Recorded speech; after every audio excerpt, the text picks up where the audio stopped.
मैं कथाओं में गाया करता हूं, रूठे चाहे राजा वासे कछु न काजा, एक तू ही महाराजा और कौन पास जाएंगे। रूठे चाहे भाई वासे कछु ना भलाई, एक तू ही है सहाई और कौन को सराएंगे। रूठे चाहे शत्रु और मित्र आठों याम, एक तेरे चरणन के नेह को निभाएंगे। क्यों? जग सारा झूठा एक तू ही है अनूठा, रूठ जाए चाहे सारा जग पर तू ना रूठा चाहिए। सब रूठ जाए हमसे लेकिन हमारे श्याम सुंदर कभी ना रूठे। आप अपनी योग्यताओं से, अपनी प्रबलताओं से, अपनी श्रेष्ठताओं से सबको रिझा लोगे, लेकिन मूल बात यह है कि सब रीझे ये नहीं, एक वो रीझा कि नहीं आपसे। इसलिए बंधुओं, कथा की इस मूल विषय को अपने जीवन में उतार लीजिए। आज के बाद हमारी योग्यता, हमारा गुण, हमारी श्रेष्ठता, हमारे पास जो कुछ भी है उसमें केंद्र बिंदु केवल एक होने चाहिए कि हमारे गोपाल जी रीझे हमसे, हमारे ठाकुर जी रीझे हमारी क्रिया से। हम कुछ भी करें उससे कोई प्रसन्न हो रहा है, इससे हमको प्रसन्नता नहीं, ये हो रहे हैं कि नहीं।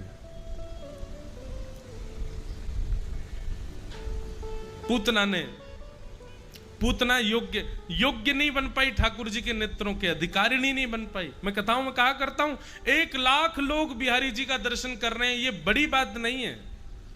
5 लाख लोगों की भीड़ होली पे बिहारी जी में होगी, ये बड़ी बात नहीं है। 5 लाख लोगों में बिहारी जी की दृष्टि किस पर पड़ रही है, ये बड़ी बात है। कथा में भीड़ कितनी है ये बड़ी बात नहीं है, सुनने वाले कितने हैं ये बड़ी बात है। भीड़ तो सब जगह हो जाती है। पूतना ने सबको रिझा लिया, लेकिन जिसको रिझाना चाहिए था वही रूठ के बैठ गया, वही नेत्रों पर हाथ रख करके बैठा है। कारण क्या है? ऐसा कितना बड़ा दुर्भाग्य पूतना ने कर दिया, ऐसा कौन सी क्रिया दुर्भाग्य पूतना ने कर दी कि ठाकुर जी उसको देखना तक स्वीकार नहीं कर रहे हैं। अब ये बहुत सावधानी से सुनिएगा, ये कुछ विषय हैं, इन विषयों से सदा बचिएगा, नहीं तो ठाकुर जी देखेंगे नहीं आपको। सबसे पहला विषय, पूतना अपनी वास्तविकता छुपा करके आई है। ठाकुर जी आपसे नजर छुपा लेंगे उस समय जिस दिन आप अपने वास्तविक रूप को छुपाओगे। मेरा यहां पर उद्देश्य श्रृंगार से नहीं है, आपकी मनोवृत्ति से। हम लोग बंधुओं अधिकतर छुपाव में ही रखते हैं स्वयं को। हमारे अंदर छल भी है, कपट भी है, द्वेष भी है, राग भी है, सारी दूषितताएं भीतर भरी पड़ी हैं, लेकिन हम समाज के सामने सब कुछ छुपा करके जाते हैं। समाज के सामने जाओ उसके लिए रोक टोक नहीं, पर ठाकुर जी के सामने मत छुपाओ।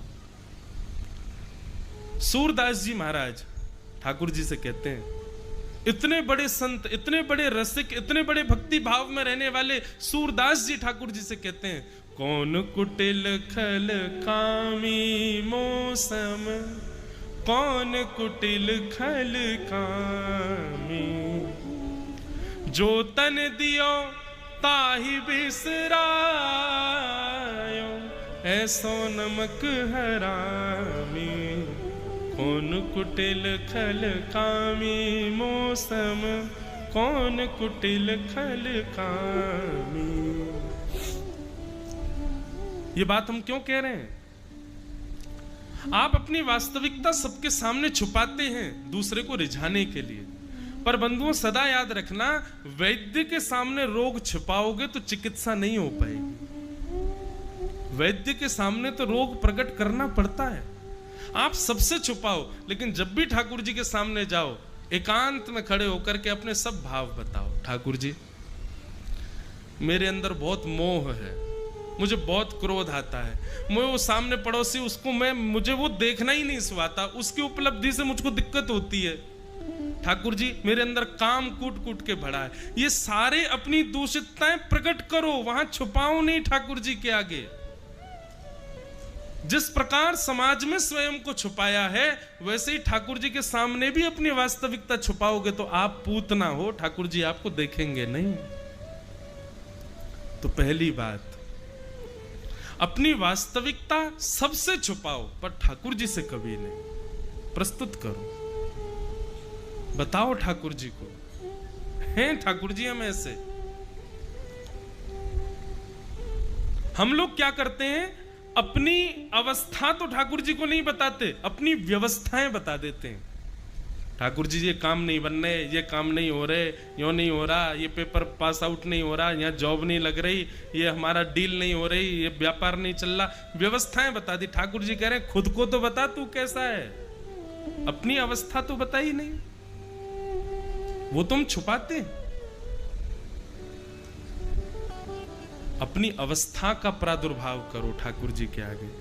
तो पहली बात, पूतना ने अपनी वास्तविकता को छुपाया, इसलिए ठाकुर जी ने उससे नजर छुपा ली, नजर बंद कर ली। दूसरा कारण, ठाकुर जी अपनी दृष्टि बंद करेंगे, उसमें दूसरा कारण क्या होगा।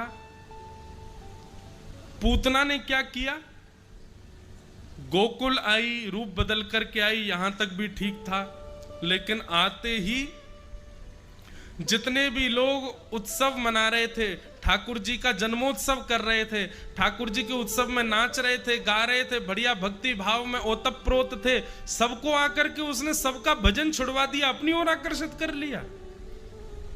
ठाकुर जी कह रहे हैं जो व्यक्ति अपने किसी क्रिया से, अपने किसी स्वभाव से, अपनी किसी योजना से किसी भक्त की भक्ति छुड़वाएगा, मैं उसको नहीं निहारूंगा। तो दूसरा कारण पूतना को ना देखने का क्या है कि पूतना भक्तों की भक्ति में विक्षेप डाल रही है, अपने रूप से, अपने सौंदर्य से, जो कि वास्तविक नहीं है, बनावटी है। उस अपने अव्यवस्थित, अपने अप्रामाणित, अपने झूठे रूप से सबकी भक्ति का हरण कर रही है, इसलिए ठाकुर जी उसको नहीं देख रहे। समझ में आई बात।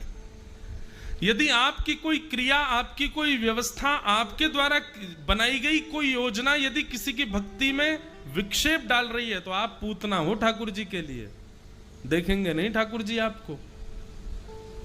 तो कभी भी प्रयास करना, संत महापुरुषों की बात अलग है, वो कथा के मध्य में पधारे, उससे शोभा बढ़ती है, पर श्रोता कई बार कथा के बीच में आते हैं, तो मुझे कभी कभी लगता है कि भाई अगर ये अपनी ओर सारे लोगों को आकर्षित कर रहे हैं तो फिर ये कौन है। कथा में कैसे जाना चाहिए पता है, अगर बीच कथा में आप या तो पहले आ जाओ या फिर विश्राम में आओ। बीच कथा में आए हो तो बिल्कुल ऐसे अचक करके, नीचे झुक करके, किसी को पता ना चले, किसी की कथा में विक्षेप ना आए, किसी को मेरी वजह से कथा के बीच का ये तार टूटे ना, इस प्रकार कहीं कोने में जाकर के बैठ जाना चाहिए। हम क्यों बार बार कहते इधर देखो, इधर देखो, इधर देखो, क्यों? ये जो आपका तारतम्य जुड़ा हुआ है ठाकुर जी से, ये यदि विक्षिप्त हुआ बीच में, तो जिसकी वजह से होगा वो पूतना है, ठाकुर जी उसको देखेंगे नहीं फिर। अब बेचारे जो बीच में आए वो लोग बुरा नहीं मान जाना, महाराज जी हमसे कह रहे नहीं, पर हाँ आज के लिए छूट है, कल से कोई आवे उसको मई से कहते ना नीचे झुक के जा। ये तो देखो एक विनोद की बात है, पर मेरा कहने का अभिप्राय क्या है, कोई भजन साधन में लगा है, कोई भक्ति मार्ग में लगा है, कोई भक्ति के पथ पर चल रहा है, आपकी कोई क्रिया उसके प्रति विक्षेप प्रकट ना करे, नहीं तो ठाकुर जी को बहुत कष्ट होता है। कोई किसी की भक्ति में अड़ंगा डाले, ठाकुर जी फिर उसको निहारते नहीं है। तो दो कारण हो गए। पहला कारण तो पूतना अपने वास्तविक रूप को छुपा करके गई। दूसरा कारण, पूतना ने आकर के सबको अपनी ओर आकृष्ट कर लिया। इसमें कारण ये नहीं है कि वो विष देने आई है आदि, नहीं, ये तो कोई कारण है ही नहीं। ठाकुर जी को इससे दिक्कत नहीं है कि वो उनको विष देने आई है। ठाकुर जी का मुख्य कारण तो यही, तो ये दो चीजों का सदैव ध्यान रखना। अगर इन दो चीजों का ध्यान नहीं रखा तो निश्चित है हम ही पूतना है और ठाकुर जी हमसे ही दृष्टि छुपा लेंगे।